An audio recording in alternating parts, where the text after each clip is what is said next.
Welcome to JD Clips. Please enjoy the short versions of our famous videos and keep learning. And don't forget to subscribe.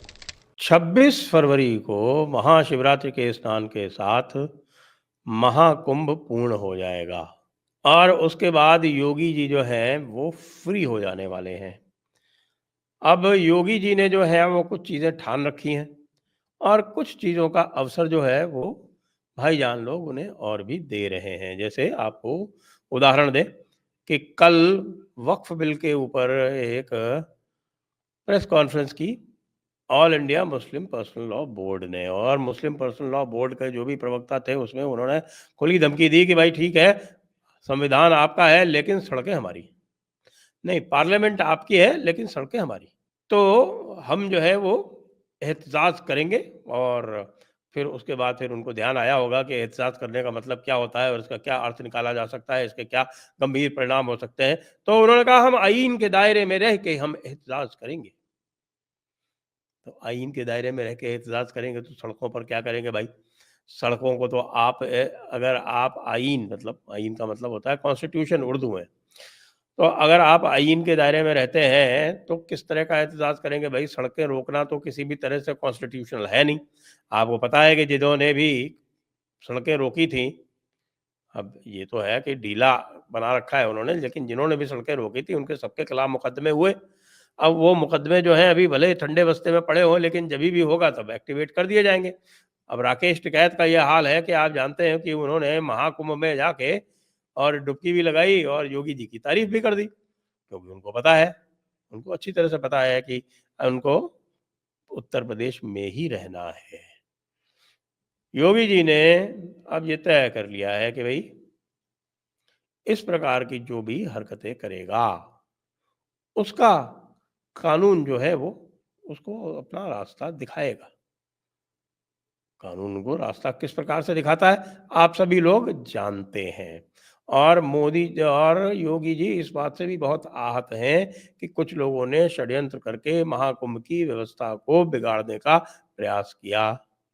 इसमें जो साजिश वाली बात है जो मैंने सबसे पहले कही थी, वो षड्यंत्र अब लगभग पता चल गया है। और उसके लिए बताते हैं कि साहब कश्मीर से कुछ लोग आए थे और जो भी कुछ बना था प्रोग्राम वो कश्मीर से बना था, तो कश्मीर से कुछ लोग हिरासत में भी ले लिए गए हैं। उसके अलावा 54 सोशल मीडिया वाले ऐसे हैं जिनके विरुद्ध एफआईआर दर्ज हो गई है। एफआईआर क्यों दर्ज हुई है? उन्होंने कोई मिस्र यानी इजिप्ट में कोई आग लगी थी तो उसका फोटो यहाँ वायरल करके ये बताने का प्रयास किया कि भाई ये जो है महाकुंभ में आग लग गई है, जिससे कि पैनिक फैल जाए।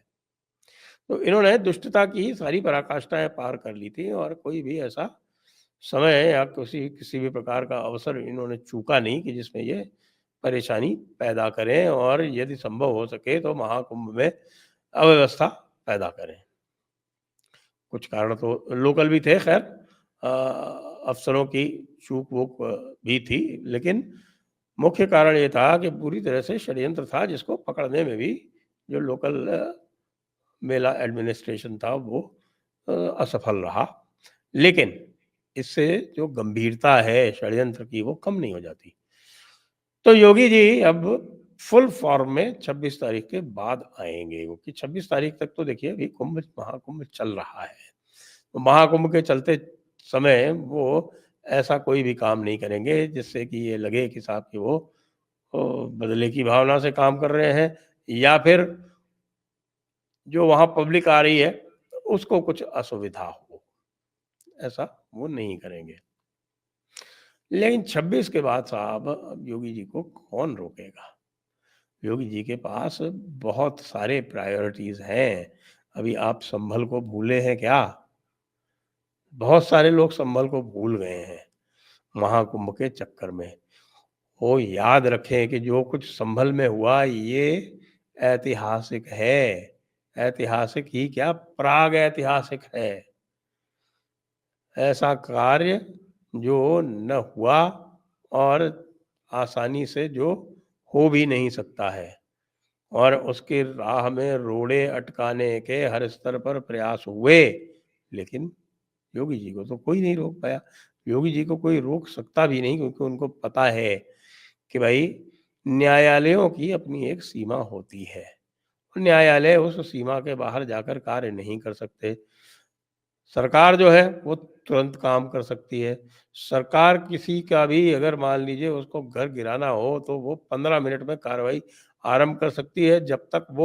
पहुँचे जब तक वो न्यायालय के दरवाजे पर पहुँचे, न्यायालय खुले, तब तक सारा का सारा काम पूरा हो चुका होता है। ऐसा अनेकों बार हुआ। अब योगी जी जो हैं वो कार्य बहुत सिस्टमैटिक ढंग से भी करते हैं। जैसे आपको याद होगा कि जब कोविड में अफ़वाहें फैला रहे थे लोग, तो उनको पकड़ के और उनके फ़ोटो इत्यादि उन्होंने हज़रतगंज के, लखनऊ के चौराहे पर लगवा दिए थे, और उसका जो संज्ञान लेके सुओ मोटो जो वहाँ के चीफ जस्टिस साहब थे उस समय, उन्होंने आदेश कर दिया था कि ये सब तुरंत हटाए जाएँ। योगी जी ने नहीं हटाए, और नहीं हटा के और उसको कानून में संशोधन किया, सुप्रीम कोर्ट जाके उसी को ओके कराया और वो काम पूरा किया। इसी तरह से आपको ध्यान होगा कि मुख्तार अंसारी को बचाने के लिए जितनी भी शक्तियाँ थीं वो एक्टिव थीं। हामिद अंसारी, उनके रिश्तेदार मुख्तार अंसारी, उनके इंटरवेंशन से उसको एक छोटा-सा केस दर्ज करके पंजाब में बंद कर लिया गया, और वहाँ पर उसको सारी सुख-सुविधाएँ, वीआईपी ट्रीटमेंट दिया जा रहा था। केवल इसलिए क्योंकि डर था कि साहब कि यदि उत्तर प्रदेश की जेल में चले गए तो ये सारी सुख-सुविधाएँ भी छिन जाएँगी और पता नहीं क्या हो, और ट्रायल-वायल भी आरंभ हो जाएगा। ट्रायल चल ही रहा था, उस ट्रायल के लिए ही तो उसको बार-बार बुलाया जाता था और वहाँ से मना कर दिया जाता था। योगी जी ने सुप्रीम कोर्ट जाके और एक तरह से पंजाब सरकार के विरुद्ध आवेदन करके और मुख्तार अंसारी को अंततः वहाँ से छुड़वा के और इधर ला के बांदा जेल में रखा। वहीं उसकी ही लीला भी समाप्त हो गई, वो दूसरा प्रकरण है। अब योगी जी के सामने ये 2 मुख्य चुनौतियाँ हैं। एक तो जो संभल में उन्होंने आरंभ किया था, उसको अपने निष्कर्ष तक ले जाएँ, और दूसरा जो महाकुंभ में बदमाशियाँ हुई हैं, उसको ठीक करें। और तीसरा जो है वो अनायास ही हो गया है, क्योंकि मिल्कीपुर में जो जीत हुई है उसके बाद से आप देखें कि पूरे के पूरे विपक्ष में खलबली है उत्तर प्रदेश में। और उसका अब ये एक, मैं कहूँ कि नतीजा ये निकल रहा है कि इमरान मसूद, जी हाँ, वही छोटी-छोटी बोटी में मोदी जी को काटने वाले जो इमरान मसूद थे, वो इमरान मसूद जो हैं वो सीधे-सीधे ओपन में, पब्लिक में मायावती जी से कह रहे हैं कि आप और कांग्रेस आइए, हम आपके साथ मिलके चुनाव लड़ें। अच्छा, ये संभव भी हो सकता है कि कांग्रेस के साथ में, क्योंकि मायावती जी का तो ये है कि भई जो कोई भी उनके साथ चुनाव लड़े, उसको झुकना पड़ेगा। तो झुकने के लिए तो भई इस मामले में कांग्रेस सदैव तैयार है। जब वो अखिलेश बाबू मायावती जी के आगे झुक गए, जी हाँ, जब 2019 में उनमें समझौता हुआ था, तो मायावती जी तो she was the big sister. आपके समाजवादी पार्टी वालों को उनकी चरण वंदना करनी पड़ती थी, वो कभी नहीं करती थी। ध्यान है ना आपको? डिंपल यादव ने पैर छुए थे, और उसके बाद यादवों के वोट कम हो गए थे समाजवादी पार्टी के। क्योंकि यादवों का और जो मायावती का वोट बैंक है, उसका तो ज़मीनी स्तर पर कलेश है, क्लैश भी है, कलेश भी है। तो उनका जब क्लैश और क्लेश है ज़मीनी स्तर पर, तो भाई कैसे साथ-साथ चलेंगे? तो वो फ़ेल हुआ उस टाइम।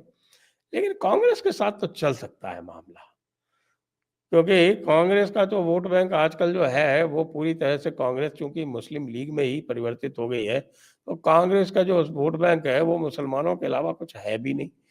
और मायावती का जो दलित वोट बैंक है, वो पूरी तरह नहीं तो 60-70% तो इंटैक्ट है ही। तो ये जो सिनर्जी बनती है, इससे कुछ संभावनाएँ बनती हैं और मुझे लगता है कि इन संभावनाओं के चलते कांग्रेस ये चाहेगी कि वो बहन जी के साथ आए, जिससे बहन जी के साथ आने में उसको किसी भी तरह की ये दिक्कत नहीं होगी कि वोट ट्रांसफ़र होगा या नहीं होगा।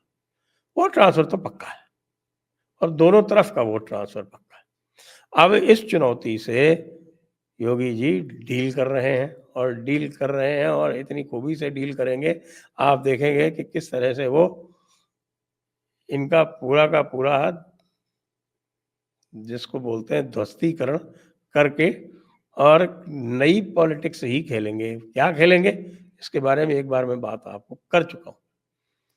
लेकिन उस नई पॉलिटिक्स के तहत आज़म खां को छोड़ा जा रहा है।